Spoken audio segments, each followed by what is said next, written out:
Hey, what's up, all you art geeks? Today, I want to talk about something that I think every portrait artist, every representational artist really wants to master, and that is keeping your stress levels low when you are drawing, when you are doing block ins. It is a very stressful time for a lot of people when they're trying to get all the proportions right, trying to get the likeness to come through. So, we're going to talk about that today. Now, really quickly, before we get into that, I want to let you know that I do have a Patreon account with a bunch of painting tutorials for portraits, especially some exercises are in there. I have art downloads as well, a lot of things that will help you become a better portrait painter. So go check that out. Now, I do have kind of a list here. I have a quick little list of things, a little step by step on how to keep the stress levels low while you are doing the drawing phase, while you're doing the block-in phase. Both are kind of the same thing, right? Block-ins versus drawing. Let's just call that the same thing for today.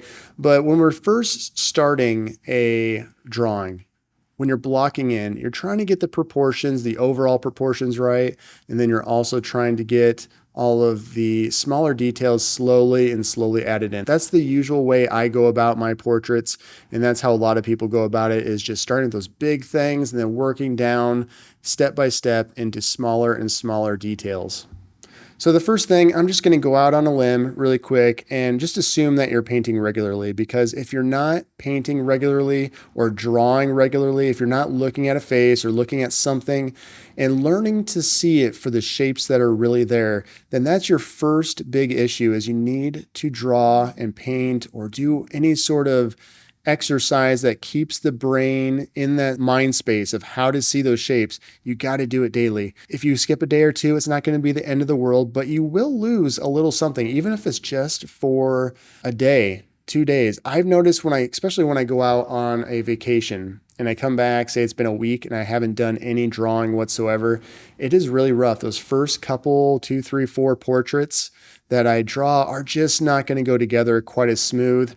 Sometimes we have a lot of office work we got to get out of the way. We got to pay the bills. We got to do just a bunch of errands. There's so many things that can get in the way of drawing that I have to remind myself, even if there's no time in the day, maybe at the end of the day when you're just relaxing, just take out something, whether it's a pencil and just a quick little reference image off your phone and just draw something for maybe a half hour. Just get a little bit of time in, because this time is so valuable to make your life less stressful when it comes to drawing likenesses for your portraits. So we got that out of the way. Let's just assume you're painting as regularly as you can. You're finding 15 minutes, a half hour, an hour every day just to sketch with a pencil. It could be just on your phone too, by the way. There's a lot of good sketching apps on your phone that you could use if you don't have any paper and pencil on you. Just find something to keep your brain fresh. Now, let's go down the list, because I think there's so many things step by step that can make your life a bit easier when you're drawing a likeness, especially now we're talking freehand. We're not talking using grids and guides and tracing. We're talking purely freehand today. So when I go through these steps, that's how we're going to be looking at this, as if you want to be a good freehand drawer. Now, if you want to be really efficient, you can obviously trace. You can do so many things to speed up the process, but I'm kind of a purist when it comes to being a freehand drawer. I don't like to have the help. I like to keep my brain tuned in to knowing how to freehand draw. So, all right, let's go with the first step, which is choosing a reference. This is where everything starts. Now, when you're looking at your reference image that you're about to paint or you're considering painting, look at a lot of things that go along with this, because if you're looking at an overwashed out photo of somebody that you want to draw, that's going to make your life a living hell. There are so many times when I've had to do a commission and I get these washed out images that have no depth, have no shadow, and it is just a nightmare. I cringe every time somebody asks me to do it, but I do it because especially if it's for a present, for a birthday, for Christmas or something like that, I'm happy to take an image off their phone and paint that happily. But it's just that initial reaction of, oh, please give me something with shadows. And then I see it and it's this really flat outdoor picture where there's just no lighting helping out the shadows.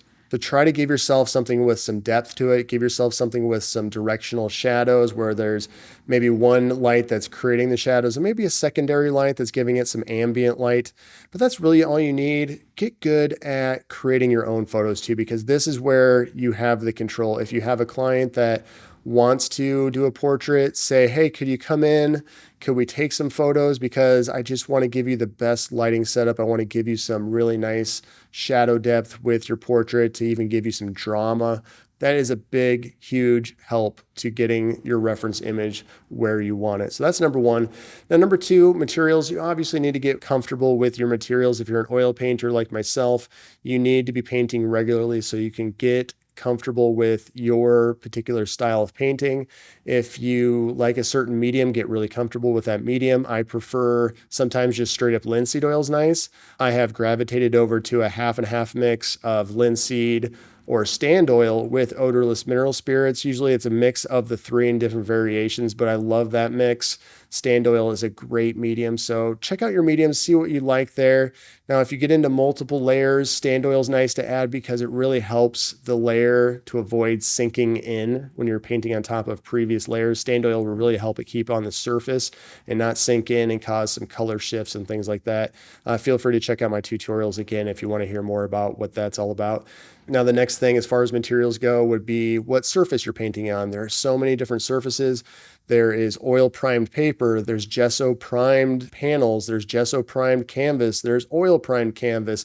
Try to get used to one particular thing because if you do shift to another surface, it is going to make things a little bit more difficult. Most people can adapt. I tend to find that adapting to a different surface isn't too bad. There's that initial learning curve when you start using a new surface, but usually you can figure it out as you go. But just don't make any dramatic changes to your surface, especially if it's for a commission, because that will really make things a little bit more difficult for you. Now, the next thing, we're going to get into the actual painting process. So, as I said, when I'm creating my portraits, I like to use the blocking method when I'm doing the drawing. That means looking at the biggest shapes first and then transitioning to the smaller and smaller shapes after you get things in place. Now, this is a key thing. You need to go step by step. Don't get ahead of yourself. If there's one big important lesson to be learned here is never get ahead of yourself. Make sure that your proportions look good as you go through the stages. When you get the overall head in place, make sure that it's pretty close. It doesn't need to be perfect, but make sure you have it roughly in the right place. Then try to break it down into shadows and intensity of light. So you'll see all the shapes that make up the shadows. You see all the shapes that are in the midtones. You'll see all the shapes in the highlighted areas. So you'll break it down for that next step.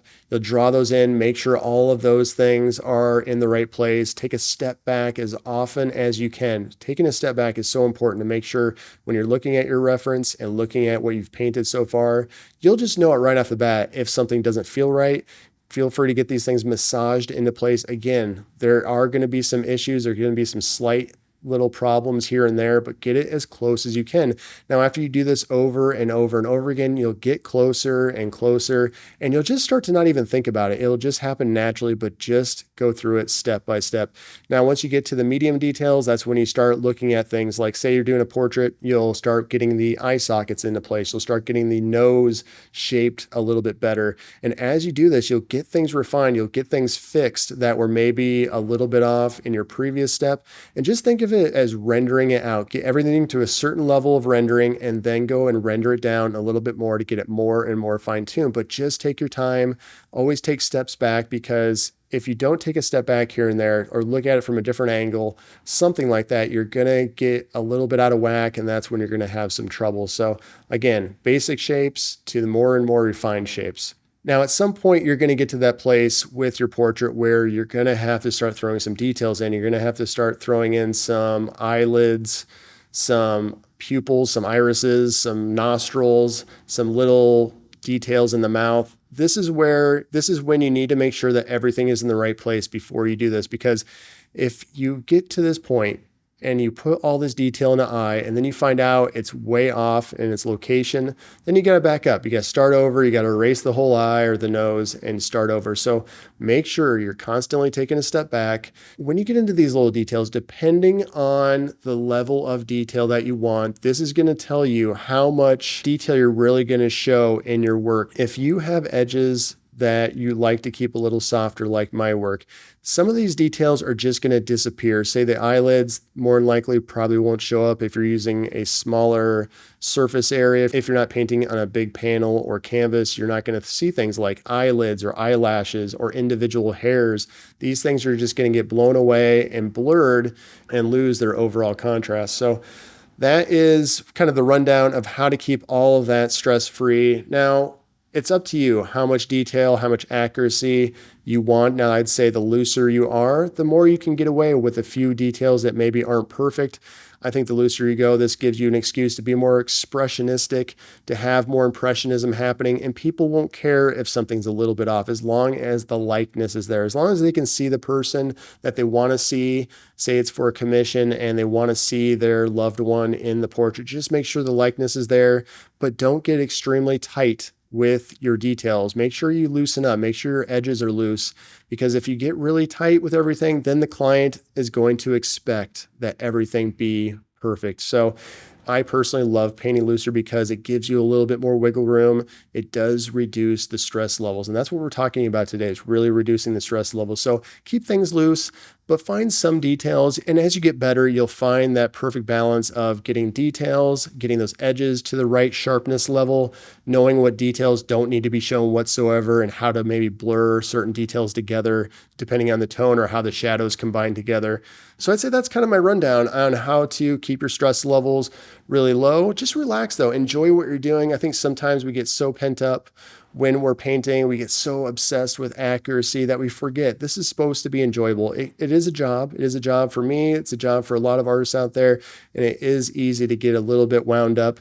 But just remember, you get to do this for a living. You get to do this for fun. If you're just doing it as a hobby, then really try to keep your stress levels low. Don't give yourself a lot of pressure, but just paint as often as you can, because I think that's the biggest thing. The more you paint, the more you're going to evolve, the more it's going to become easier, and the more you're going to get that sort of warm, fuzzy feeling that you just know what you're doing, and you can trust yourself to see what is really happening with those shapes in the portrait or in the still life, the landscape. You're just going to instantly start trusting yourself more without having to overthink things. So hopefully this was helpful for all of you out there. Let me know if you have any questions in the comments. Again, if you want to learn more about my portrait painting process, go over to my Patreon account where I have a bunch of tutorials, exercises, art downloads, all kinds of good stuff.